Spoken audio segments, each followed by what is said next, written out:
Welcome once again to Lehto's Law. Here's Steve Lehto. So I've got Amazon Prime. If you don't know what that is, you can go to Amazon where you can order all kinds of stuff, including books written by all kinds of people. And if you sign up for Amazon Prime, you pay a fee once a year. And as part of that, you get all kinds of better service.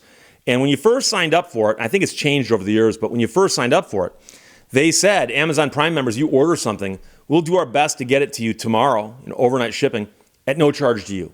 Now, that's changed a little bit over the years, but the point is that they still get you stuff pretty quickly.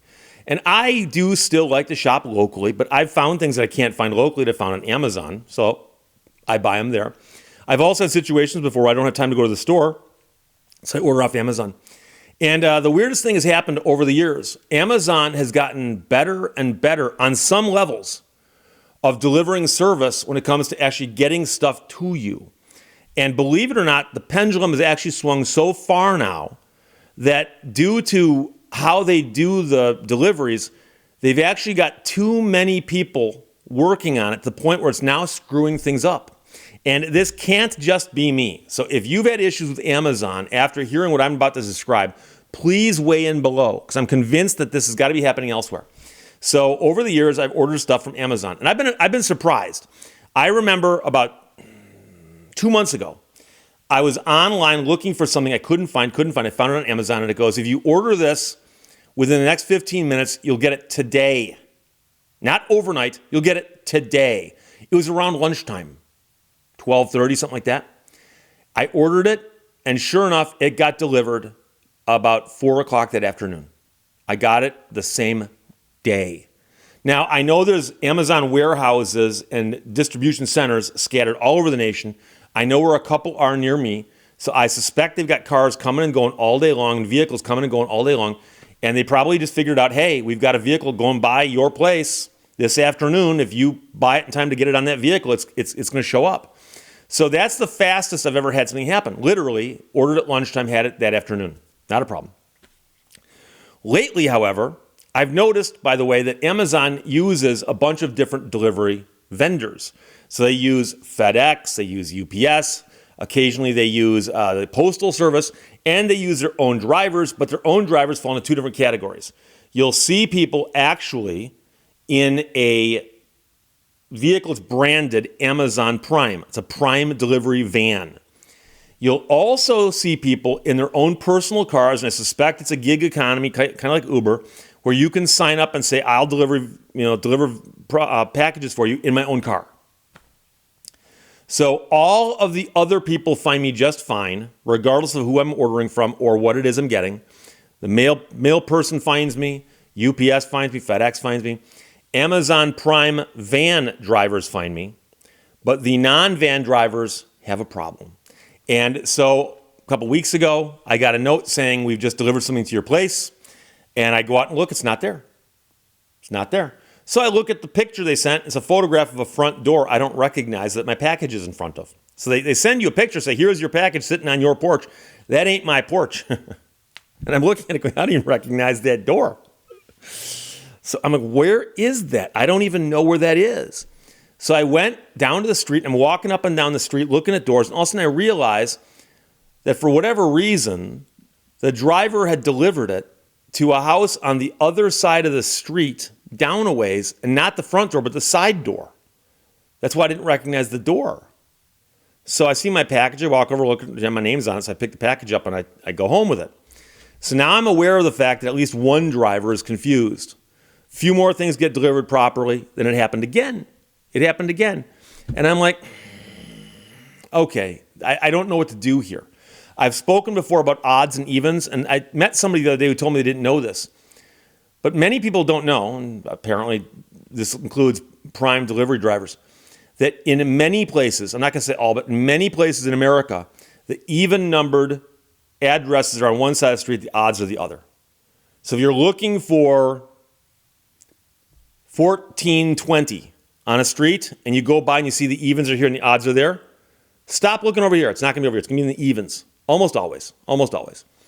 And so the problem, of course, with my packages going to the other side of the street means that the driver doesn't understand that, no, evens are one side, odds are the other.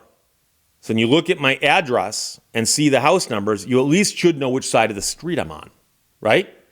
So when the things got delivered to the wrong house more than once, I then went into Amazon and said, because it goes, how was the delivery? And I'd say, it was delivered incorrectly. And then it says, oh, would you like to change the instructions for the delivery? And I'm like, I've never given you instructions. So sure.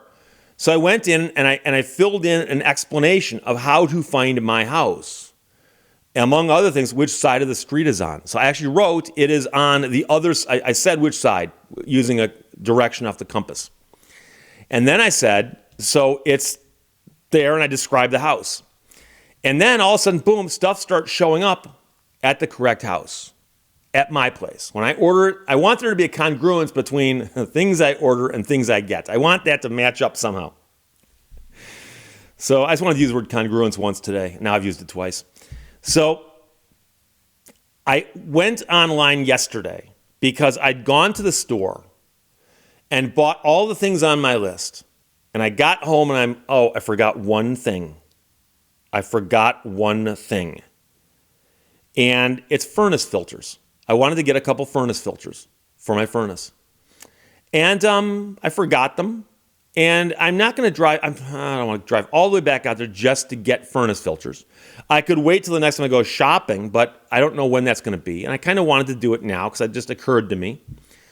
So despite the fact they're going to send me 10 pounds of cardboard and 4 furnace filters, I ordered some furnace filters. And I ordered them yesterday in the middle of the day. And now here's the thing. I don't need these things to save someone's life. I don't need them immediately. I don't have to live outside my home until I get them. I'm not in a hurry. But the message actually said, if you order them now, you have them between 4 o'clock and 6 o'clock tomorrow morning. Now, why does anyone need anything at 4 o'clock in the morning?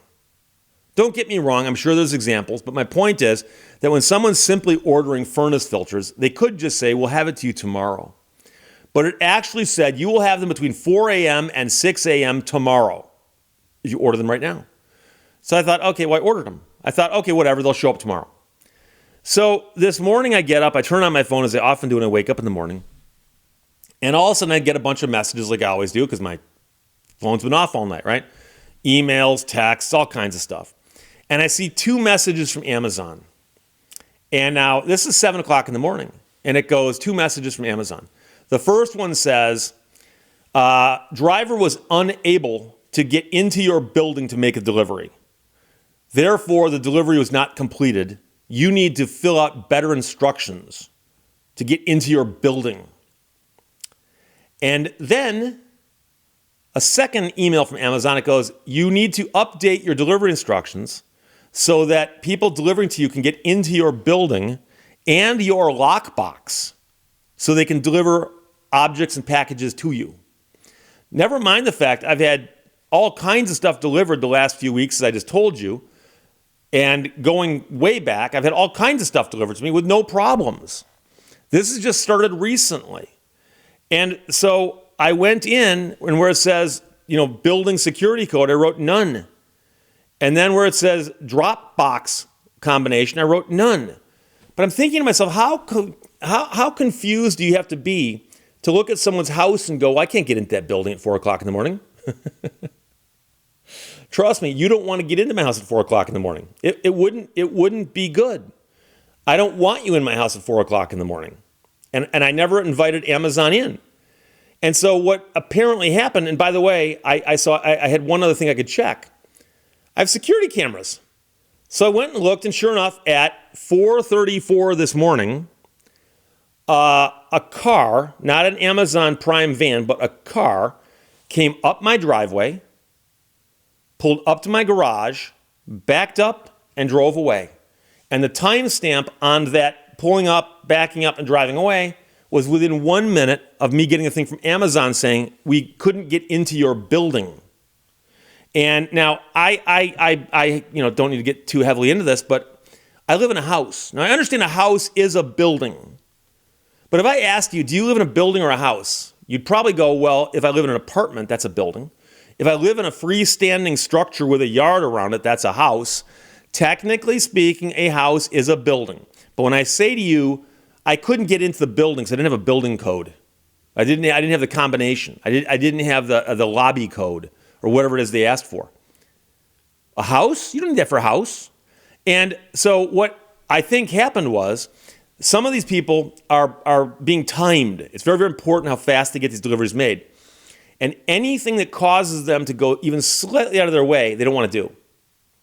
So I think what happened was this person didn't read the instructions on where my house was, got confused like some of the other drivers were putting my stuff on the wrong side of the street, and then finally, when they found my house, pulled up and there's a garage, and to get to the front porch, you'd have to walk around the side of the house.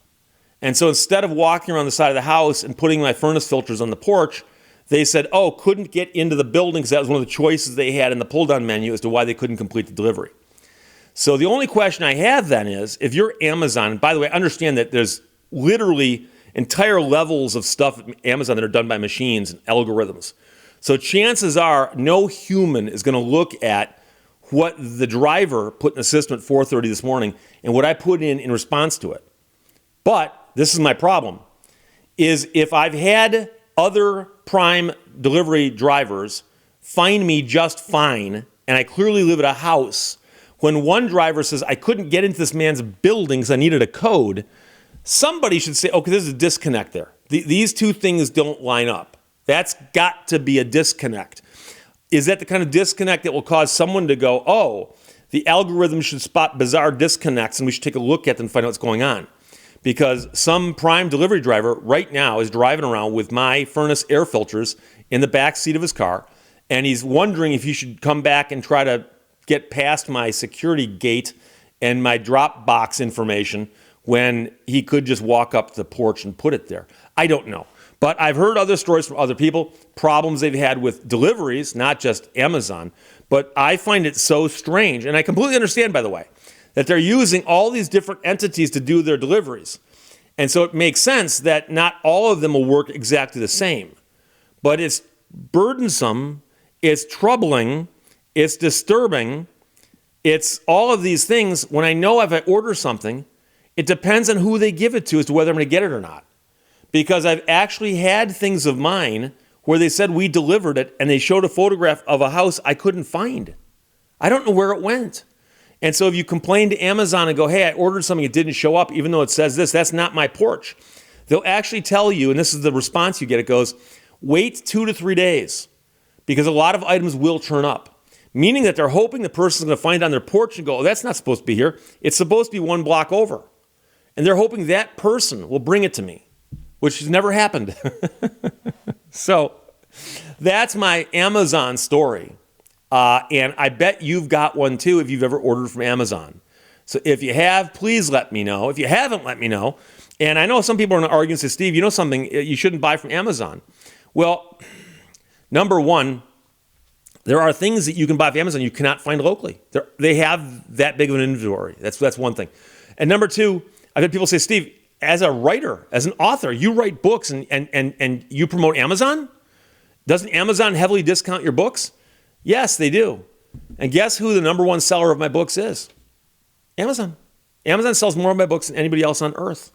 I actually like them for that reason. But that's just me. I'm not saying you have to shop there. I'm just saying if you have shopped there and had horrible and weird delivery stories, please let me know them. I'll be fascinated to read them.